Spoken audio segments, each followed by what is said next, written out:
Boa tarde a todos. Meu nome é Lucas Santiago, sou residente do Hospital Infantil João Paulo II e hoje irei apresentar o meu caso clínico, seguindo os princípios do novo modelo de raciocínio clínico. Este caso foi orientado pela doutora Érica, doutor Tarcísio e a doutora Bárbara. Lactente de 3 meses, sexo masculino, previamente rígido, com quadro agudo de anemia grave.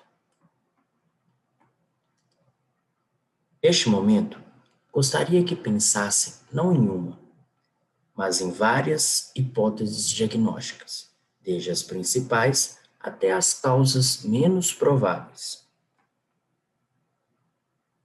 Quando pensamos em anemia, inúmeras hipóteses diagnósticas nos vêm à cabeça. Nem sempre temos um conhecimento tão amplo de todas elas. Por isso, começo minha apresentação de hoje de uma forma um pouco diferente.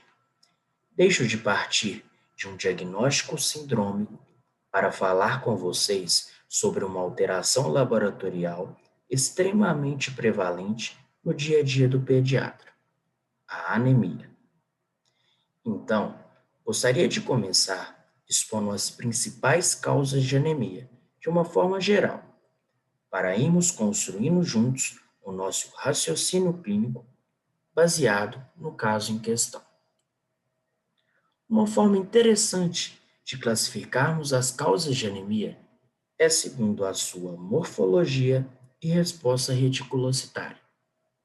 A anemia pode ser microcítica, sem reticulocitose, com destaque para anemia ferropriva, traço talassêmico, anemia de doença crônica e anemia sideroblástica.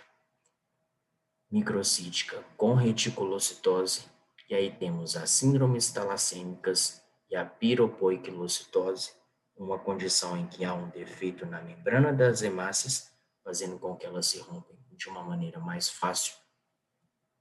Podem ser normocíticas, sem reticulocitose, e aí temos anemia de doença crônica, malignidades, endocrinopatias, insuficiência renal, sangramento agudo e hiperesplenismo, com resposta reticulocitária, as anemias hemolíticas autoimunes, hiperesplenismo, síndrome hemolítica urêmica, púrpura trombocitopênica trombótica, CIVD, esferocitose, deficiência de G6PD e as hemoglominopatias.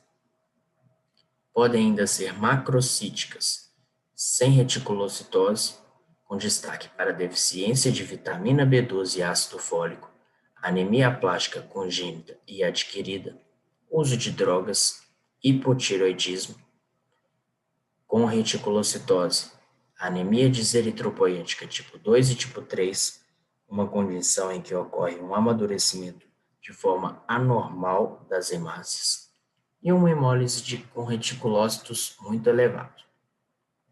É importante destacar que uma mesma condição pode se manifestar morfologicamente e com respostas reticulocitárias de uma forma diferente.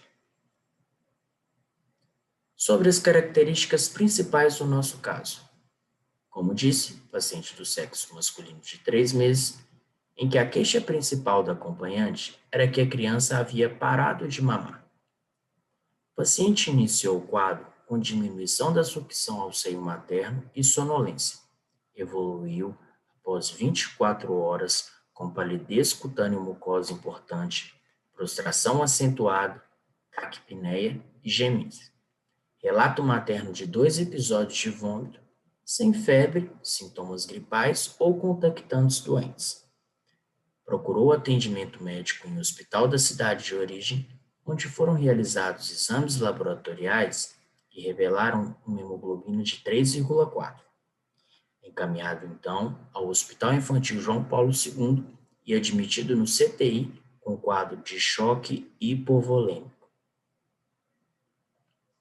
Sobre a história patológica pregressa, temos um pré-natal de alto risco, por conta de uma doença hipertensiva específica da gravidez e hipotireoidismo. Termo, 39 semanas, parto cesárea de forma eletiva, sem intercorrências. alta conjunta com a mãe após 48 horas do nascimento.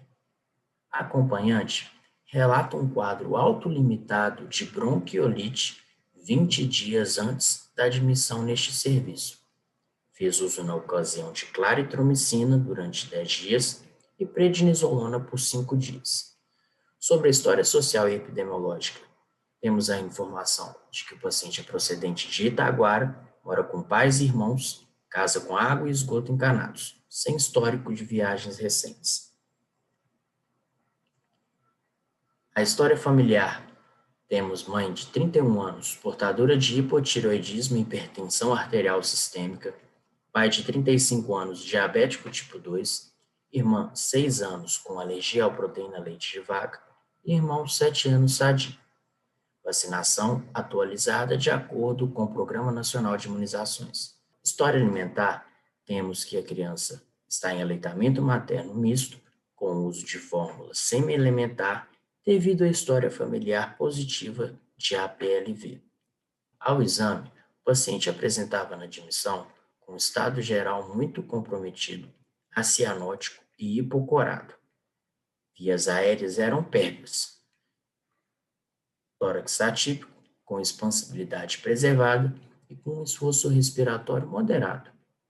Boa entrada de ar, gemente, sem crepitações ou sibilos. Estava taquipneico, utilizando oxigênio suplementar. Pulsos regulares e palpáveis. Tempo de enchimento capilar diminuído. Extremidades frias. Pulhas normorríticas e normofonéticas. Sopro sistólico panfocal. Taquicárdico, com uma pressão arterial de 105 por 79, dentro do percentil 99, de acordo com a idade e altura do paciente. Sonolento, sem sinais focais ou meníngeos, com fontanela anterior deprimida, uma glicemia capilar de 73. Chama-se a atenção também um fígado palpável a 5 centímetros de rebordo costal à direita e um baço de 2 centímetros em rebordo costal esquerdo. Neste momento, pensando no quadro clínico atual do paciente, quais exames poderiam ser solicitados? Por enquanto, apresento a vocês os seguintes exames, em que destacamos uma hemoglobina de 2, com VCM dentro do valor da normalidade, global de leucócitos muito aumentado, com 46.860, com diferencial de meta de 1, bastonetes de 9, segmentados de 33, linfócitos de 52, plaquetas discretamente diminuídas, com 122.000, uma creatinina de 0,67, com clearance de 40, uma acidose metabólica com lactato de 17, sódio de 147, potássio de 4,8, bilirrubinas com bilirrubina indireta discretamente aumentada e reticulócitos aumentados.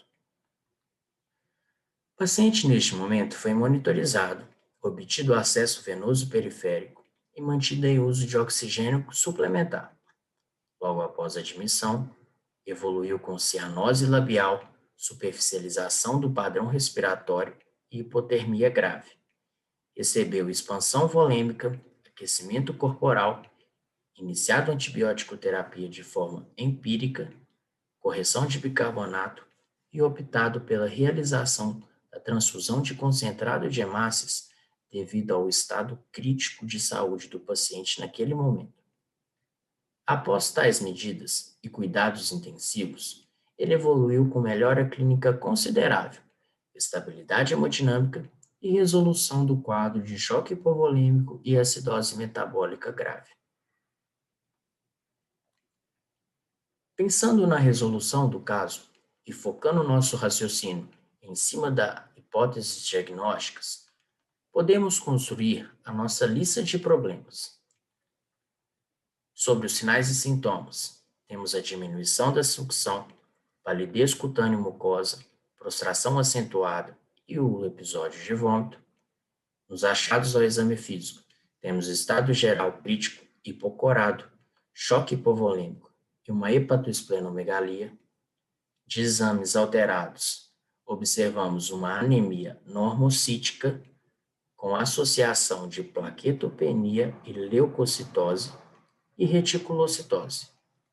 De história pregressa relevante, temos a história de um quadro viral prévio tratado na ocasião com claritromicina e uso de prednisolona. História familiar relevante, a mãe com hipotireoidismo e a irmã com alergia à proteína ao leite de vaca. Nada digno de nota quando falamos da história social e epidemiológica. Para construir a síntese do caso, vamos relembrar quem é o nosso paciente? Como disse, lactente jovem, de 3 meses do sexo masculino, que tem como história pregressa relevante o fato de ser previamente rígido. Teve uma infecção viral recente e mãe com hipotireoidismo. Sobre a doença, temos de destaque quadro de sonolência e diminuição da sucção, com evolução aguda para prostração acentuada, palidez cutânea mucosa importante e choque hipovolêmico, sendo evidenciado em exame laboratorial uma anemia normocítica e com contagem de reticulócitos aumentada. Pensando na clínica e naquele quadro inicial de classificação das anemias, quais poderiam ser as nossas principais hipóteses diagnósticas nesse momento? Veja que restringimos bem nossas hipóteses diagnósticas, pensando agora e focando nas anemias normocíticas com reticulocitose. São essas a anemia hemolítica autoimune, hiperesplenismo, síndrome hemolítica urêmica, púrpura trombocitopênica trombótica, CIVD, esferocitose, deficiência de G6PD e hemoglobinopatias.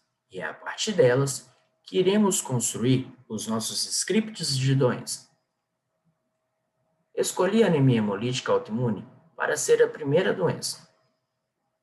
Temos em sua prevalência de 0,8 a 1,25 crianças em 100 mil. Sobre sua epidemiologia e fatores de risco, destaca-se o pico de incidência que ocorre nos primeiros 5 anos, história familiar de distúrbio imunológico e uso de drogas como penicilina e cefalosporina, sendo outras drogas importantes relacionadas a esse caso, tazocin e anti-inflamatórios não esteroidais. Observamos que o nosso paciente se encaixa nos 2 primeiros itens. Sobre o padrão temporal, temos que a anemia hemolítica autoimune se apresenta de forma aguda ou subaguda, sendo que, na maioria das vezes, seu início é gradual, mas pode se manifestar de forma aguda. Aproximadamente 30% dos pacientes desenvolvem hemólise crônica, o que não podemos pensar nesse momento para o nosso paciente. Se apresenta com fraqueza, palidez, icterícia, colúria e marcadores de hemólise presente. No nosso caso, observamos a bilirrubina indireta e os reticulócitos aumentados. A segunda doença é a síndrome hemolítica urêmica. Sua prevalência é entre 2 e 3 a cada 100 mil crianças.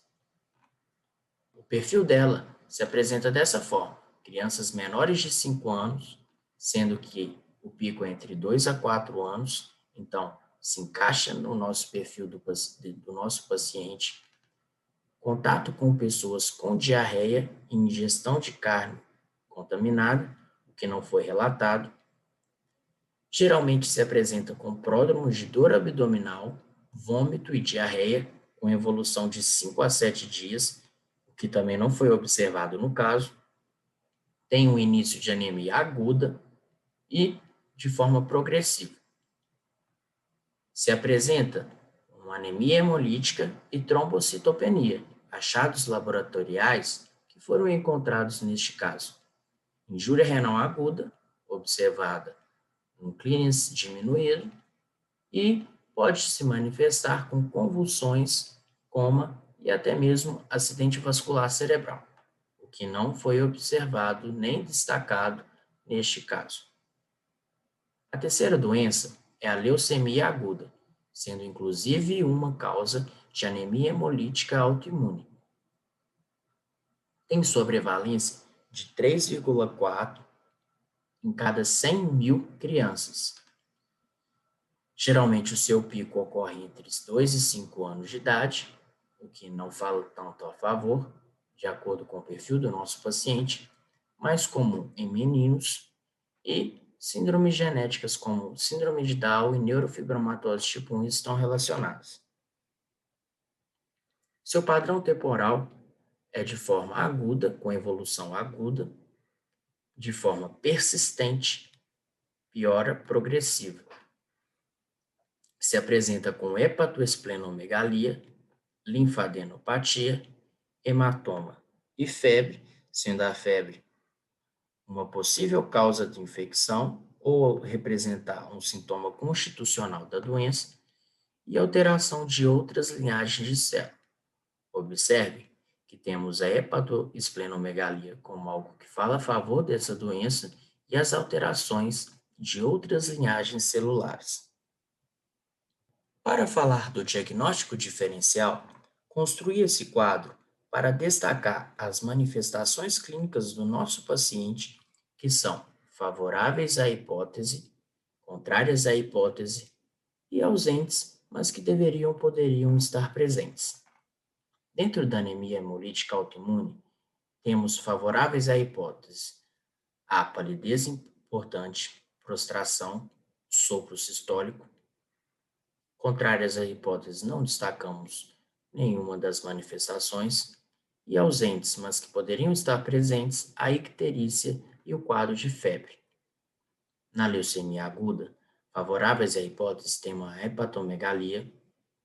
O início agudo de anemia grave é uma manifestação contrária a esta hipótese, e que poderiam estar presentes, mas não estão, é a linfadenopatia e febre.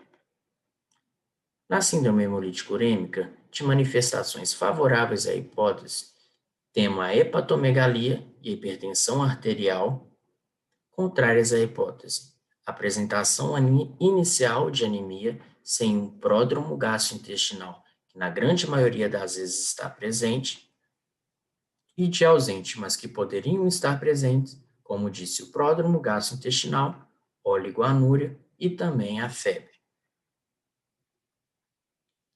Qual é o exame essencial para ajudar no diagnóstico diferencial?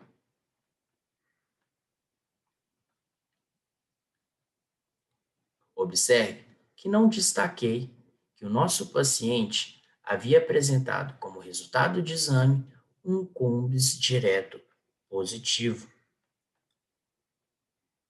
Quando construímos nossa tabela para comparar os exames complementares das nossas principais hipóteses, vemos que o CUMBS direto é um exame necessário para diagnóstico de anemia hemolítica autoimune, sendo o achado esperado um CUMBS positivo. E, quando analisamos na síndrome hemolítica urêmica, vemos que um CUMBS direto positivo é um exame contrário à hipótese, assim como as outras causas de anemia hemolítica, que apresentam e cursam, geralmente, com CUMBS direto negativo. Analisando melhor essa tabela, vimos de exames necessários para diagnóstico de anemia hemolítica autoimune um hemograma com marcadores de hemólise e CUMBS direto, e que tem em seus achados uma anemia com elevação de reticulócitos e um CUMBS positivo. Exames favoráveis à hipótese: os marcadores de hemólise positivo, no caso reticulócitos e bilirrubina indireta, e de exames contrários à hipótese, o comprometimento de forma tão excessiva de outras linhagens celulares. Na leucemia aguda, para diagnóstico fundamental, temos o mielograma, em que encontramos um infiltrado de blastos e medula óssea. No nosso caso, de exame favorável, temos uma leucocitose e a trombocitopenia, comprometimento de outras linhagens celulares que falam a favor da malignidade, e de exames contrários à hipótese, a ausência de blastos em sangue periférico.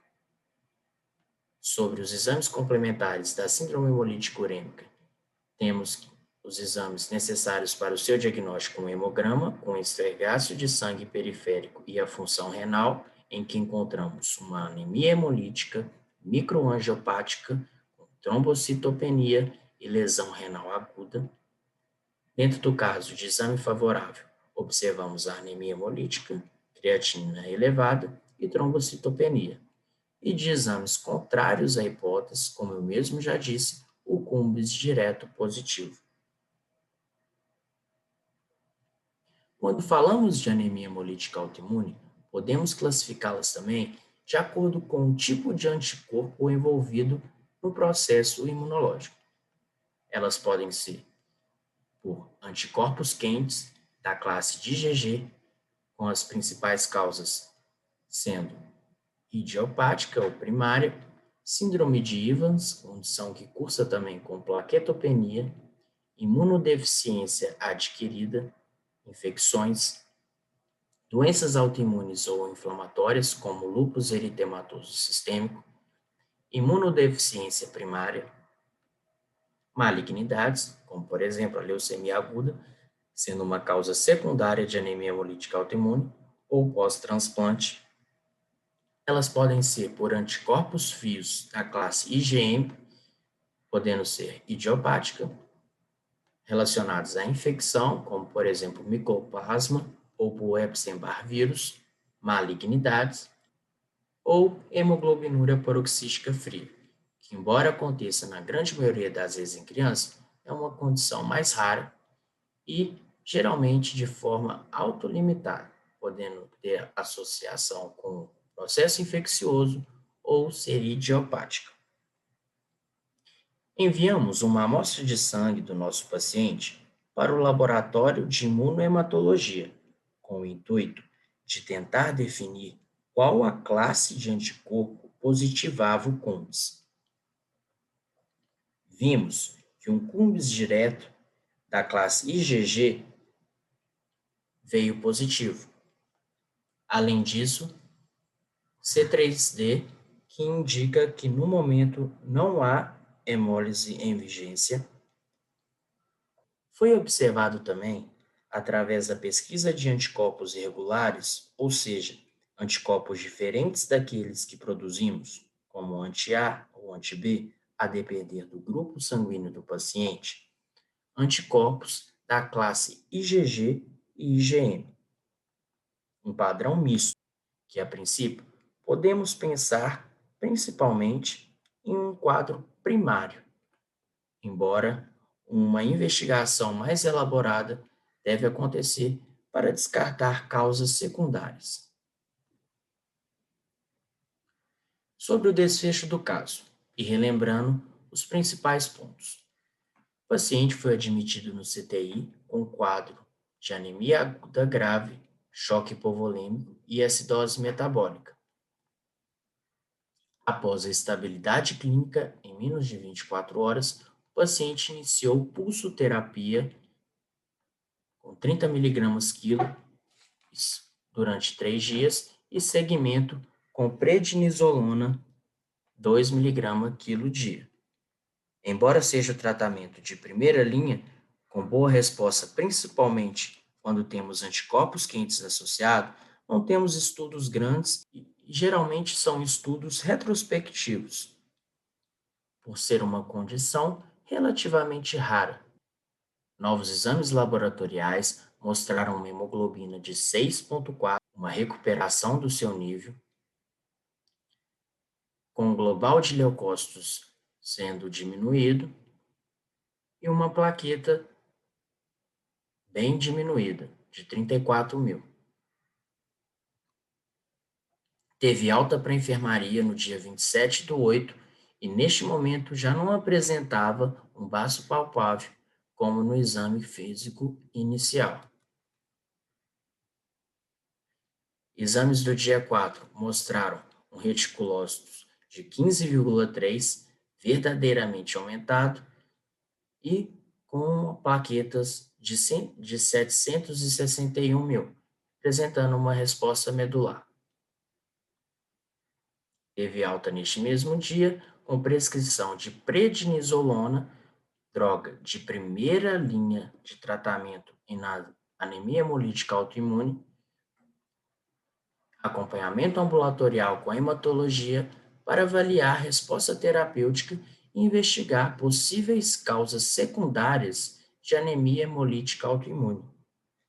Sendo nesse momento importante a solicitação de alguns exames, como fator antinuclear, imunoglobulinas quantitativas e investigação de causas mais graves e suspeitas, como uma triagem de síndrome linfoproliferativa autoimune e, se for o caso, a realização de biópsia de medula óssea. Depois de visualizarmos esse caso, como deve ser nossa abordagem diagnóstica de uma criança com anemia? Nossa primeira pergunta deve ser: a criança realmente tem anemia? Observe que os níveis de hemoglobina variam muito no primeiro ano de vida e podem variar também de acordo com a idade, sexo e raça da criança.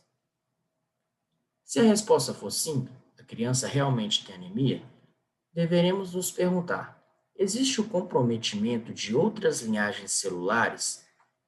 Se a resposta for não, podemos classificar as nossas anemias de acordo com aquela classificação morfológica que já havia comentado.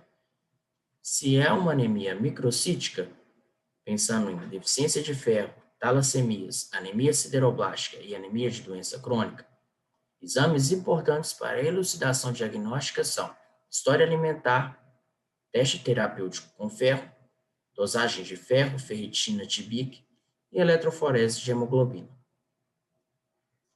Se a anemia é isolada e é normocítica, devemos nos perguntar primeiro se existe resposta reticulocitária. Sem reticulocitose, temos as infecções, uso de drogas, anemia de doença crônica, doença renal, sendo exames importantes para a elucidação diagnóstica o esfregaço de sangue, medicamentos, culturas, aspirado ou biópsia de medula óssea. Se há resposta reticulocitária dentro das anemias normocíticas, devemos nos perguntar primeiro se existe evidência de hemólise. Se não existe evidência de hemólise, uma possibilidade para essa anemia seria um quadro de hemorragia. Se existe evidência de hemólise com marcadores de hemólise presente, pensamos nas anemias hemolíticas, autoimunes e não autoimunes, esferocitose, deficiência de G6PD, as hemoglobinopatias, como disse, anemia hemolítica autoimune, síndrome hemolítica urêmica e púrpura trombocitopênica trombótica, sendo exames necessários para a nossa investigação o esfregaço de sangue, marcadores de hemólise, combis direto, triagem para G6PD, teste de fragilidade osmótica e eletroforese de hemoglobina. Se existe uma anemia isolada, mas que é macrocítica, lembrando, uso de drogas, deficiência de vitamina B12, ácido fólico, doença hepática, hipotireoidismo, anemia pós-esplenectomia, síndrome mielodisplásica, temos de exames para diagnóstico o esfregaço de sangue mais uma vez, medicamentos, história alimentar, nível sérico de vitamina B12 e ácido fólico, função tireoidiana e eletroforese de hemoglobina. Se a nossa pergunta é sim, existe comprometimento de outras linhagens celulares, devemos separar quais células também estão comprometidas. Se existe uma pancitopenia associada, temos as principais causas: a leucemia, mielossupressão, anemia plástica, hiperesplenismo, infecção, deficiência de B12 e ácido fólico. Plaquetopenia. Causas que associam com essa condição são síndrome hemolítica urêmica, púrpura trombocitopênica trombótica, síndrome de Evans, como disse, uma causa secundária de anemia hemolítica autoimune, CIVD, condições associadas à plaquetose, deficiência de ferro, infecção, anemia pós-esplenectomia e leucocitose, que muitas vezes se associa com infecção e leucemia. Para essas causas, exames fundamentais são o esfregaço de sangue, revisão de medicamentos, ferro, ferritina e TBIC, vitamina B12 e ácido fólico séricos, marcadores de hemólise, combis direto, culturas, aspirado ou biópsia de medula óssea.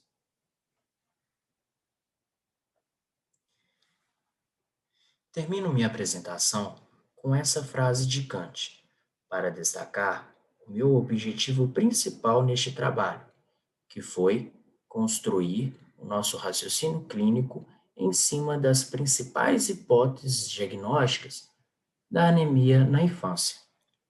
Devemos direcionar o nosso raciocínio clínico de acordo com as hipóteses e solicitar exames que saberemos interpretá-los e que terão impacto na nossa conduta e tomada de decisão clínica.